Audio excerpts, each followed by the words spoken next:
You have an entire media ecosystem that is designed to protect the Zionist cause. That's every corner. If it's corporate, it's covered, and it will be protected. Now, keep in mind that these guys, and I think I briefly mentioned this regarding Einhorn. You see, the Einhorns are in commercial real estate, multifamily housing, which is an area that I'm involved in. And when they came out and discussed exactly what it is that they're doing to become rich, it's dystopian. They have relationships with the multinational banking corporations to basically check people's bank accounts. I mean, talk about violation of habeas corpus. At least that's how it sounds to me. But this is what they've done. And so while everybody's focused on one young man saying, I'm sorry, I just don't want to work for a Jew. Okay, who cares? But apparently that is the only thing that matters, not what these guys are up to. So I want to show you why this is so serious and the lengths that they went to cover this story. So here we go. And one of those owners of that company, Emily, that we just watched, he said, I felt bad exposing him because I thought he could have made a mistake, and he really doesn't believe that wholeheartedly. I'm glad we know this individual's name. I'm glad he was exposed. Indeed. And the brothers are so generous and graceful, certainly more than I am, because I do want his life to be ruined. I agree with you. It is a permissive structure. And parents, what are your children putting out there? What are the people that have been in your household putting out there online and to their friends? What has been fomented? Because clearly there is a disconnect. Somehow this person learned that there is an audacity that you can have with this anti-Semitism. That's what I found so shocking. Guy and I toured Poland together last May, and whenever I see things like this, it harkens me back to our trip, where apparently there's been no evolution since World War II. That deep-seated cultural hatred that's been allowed, that's been fostered, has somehow reignited here among the youth. You know, we've talked about Matt Kim and Peter Saddington, who've been guests on the podcast, talking about what was a really canary in the coal mine moment about 2 years ago, when they talked about members of the Jewish community in the banking system that are able to get no interest loans when no one else can. And whether that is for a very small group of people, it's still for a group of people that are cheating the system, that are breaking the system. And that is the same thing that happens when the Einhorns, you see, the one thing about Fox News or any other major network, anything that's corporate media related, no one is going to talk about the details of their business and what it is that they're doing to get rich. No one will talk about that. Forget that they're Israeli, but obviously that plays a big role. The thing that is a very big part of this equation is that they're essentially criminals making millions upon millions of dollars, ruining people's lives. That's not going to be talked about. We'll talk about it because that's what matters. On the other hand, what they want to talk about is feelings and protecting their financial interests. Because in the end, that's really all that matters here, is the financial implications of protecting these individuals. They probably don't even remember their names, but they know it's good for business, at least for now.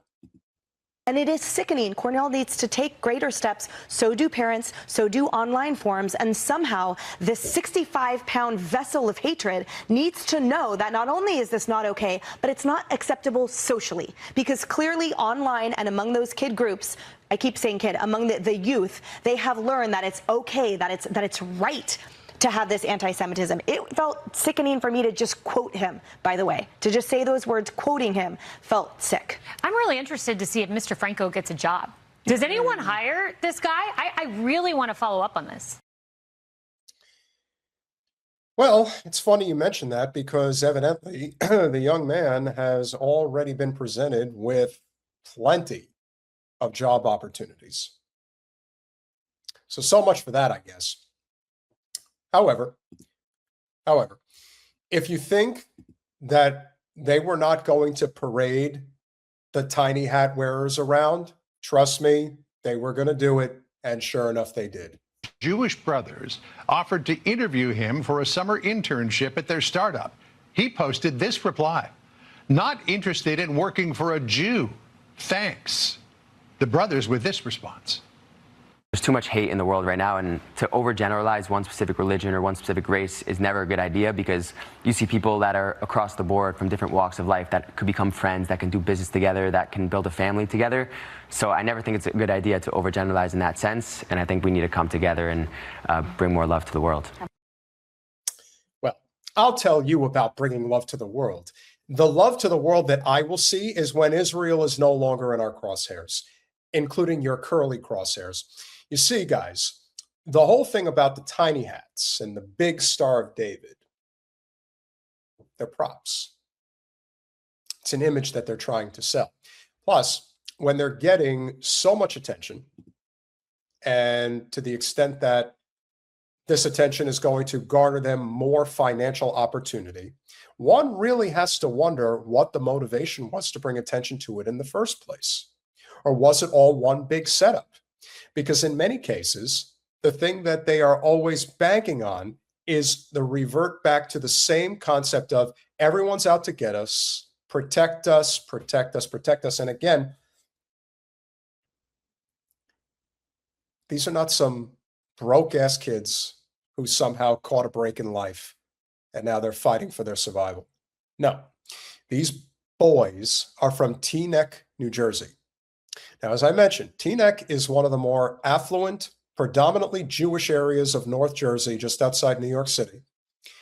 And it is a community that, in my opinion, harbors Israelis, because this is one of the communities where they do land sales.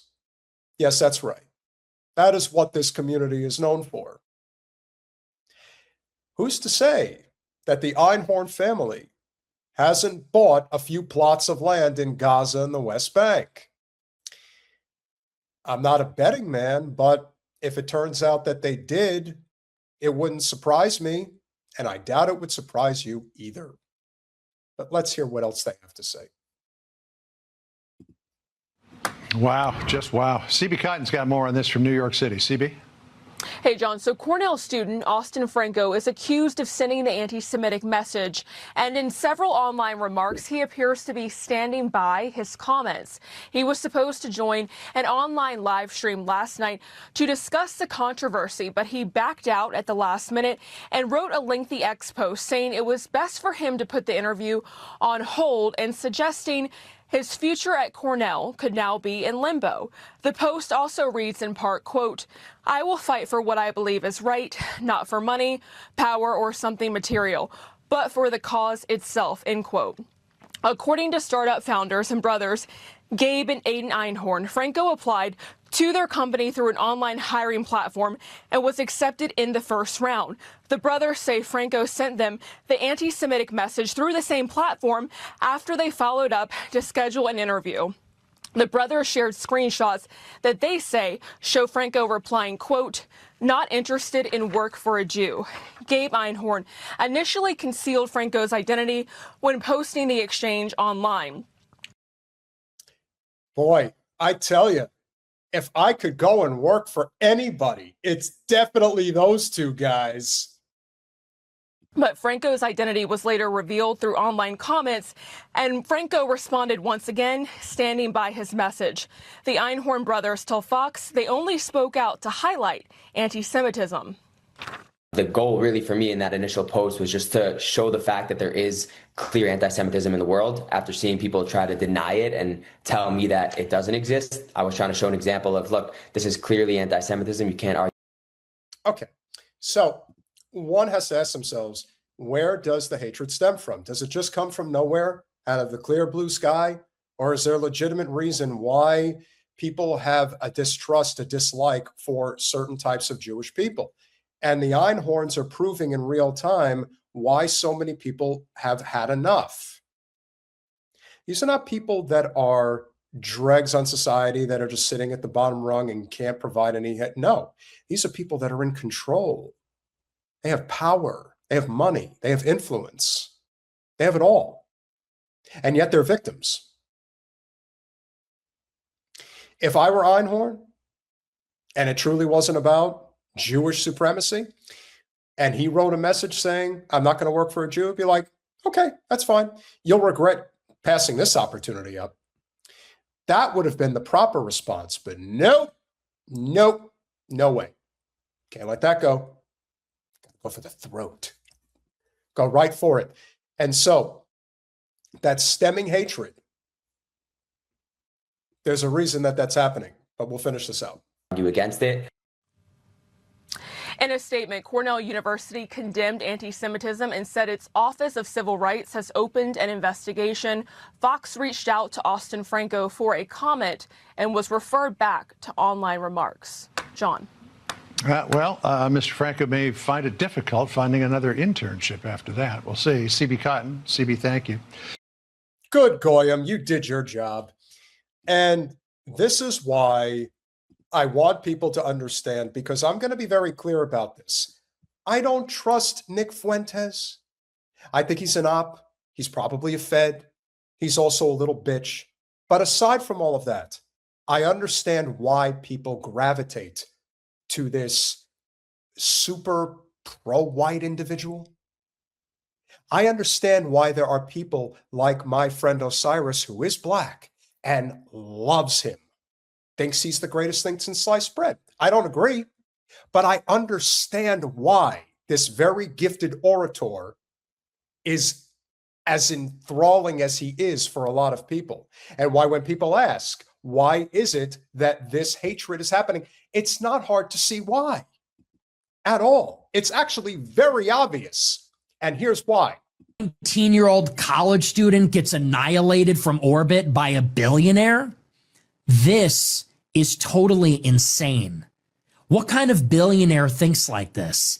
This is somebody worth $3 billion that, by the way, is in the tech defense industry. He's making software that is used by the NSA, the CIA, the FBI, Social Security, the Treasury Department. He regularly liaises with the most rich and powerful people in the world, and you need to crush a teenager because he said he doesn't want to work for Jews? It's the equivalent of like a shit post on Twitter, and a billionaire wants to ruin this guy's life? Now, here's something that I wasn't aware of, but I'm not entirely surprised by it either, which is also why, as I've said, I do believe that Fuentes is deeply connected in more ways than one. Is it any bit surprising that a 24-year-old is at the beck and call, is connected with the most powerful alphabet agencies, not just in our country, but the world over? This is not by accident. And they don't just think up this technology. They're not that smart. I'm usually a pretty good judge of that. But they're connected. And being connected is everything. And when you believe that you are supreme, when you believe you're chosen, and everybody else is beneath you, you will do things like this. Now, are the Einhorns billionaires? I think he may be confusing him for David Einhorn, who is a billionaire software developer, but I looked this up. They are not related. Although maybe the Einhorns just happen to love the tech world. Whatever it may be. He's a very rich and powerful young man going after somebody who doesn't have anything. But this is the mark of the Zionist cause. Crush everybody, no matter who they are, no matter how high up or how low down you may be. If you're in our way, we're coming for you. And now that they have ceded so much real estate that they don't know what the hell to do. This is what happens. So again, it is understandable why this information matters. I didn't know this. Is it surprising? Not at all. This is the definition of unhinged, deranged, bloodthirsty. And let me tell you, this is how these people think. They have no mercy, no scruples. They are ruthless. He says, you're being weak. The only way a people prevails is with strength. Be a strong Jew. Don't be a weakling that reacts in a way that gets us attacked more. Be a man that makes them afraid to attack your people. So who are Joe Lonsdale's people? Who are Gabe Einhorn's people? Well, maybe this is a foregone conclusion, but he's not talking about Americans. He's not talking about Westerners. He's not talking about white people, which Jews sometimes say they're white. He's not talking about Europeans here. He's not talking about people of Western civilization. He's not talking about Christians because he's not a Christian. Think about it. A 19-year-old college kid somewhere in Virginia texting his boss, I don't want to work for Jews. Who knows if that's even serious? Like I said, teenagers say a lot of nonsense like that. And a billionaire that runs one of the top 10 most valuable tech companies in the world, their top customers are the biggest intelligence agencies in the world, that kills people for a living, is saying, oy vey, a threat to my existence. We have to crush this guy. So it turns out, and this is another layer to the story that I don't think many people were aware of, but now we are. Einhorn's venture is backed by Joe Lonsdale of Palantir. I mean, you can't make this up. And that's why when you see certain stories make it to the forefront of the news cycle, you have to ask yourself, why are they getting there? What exactly is it that they are providing in terms of information? Where one has to ask themselves, why is this becoming featured news right now? It's not even that important. According to a few accounts, one guy by the name of Adam, he's a Middle Eastern guy. I really like him a lot. He's got a really good X account. He said that Fox News has run 6 separate segments this past week on this story. 6. You don't think somebody's in their ear telling them that you really need to cover this? Of course they are. That's how this happens. That's why this is such a big problem. And that, in conclusion, is also why when one has to ask themselves why there is this lack of understanding from the average American when they maybe just casually are asking themselves, why is it that there is such fervent anti-Jewish hatred in the United States, right now especially? And the answer is pretty simple. And I've been on this for a while. And Max, I totally agree. I definitely agree. There is a reason that I think that this is the case.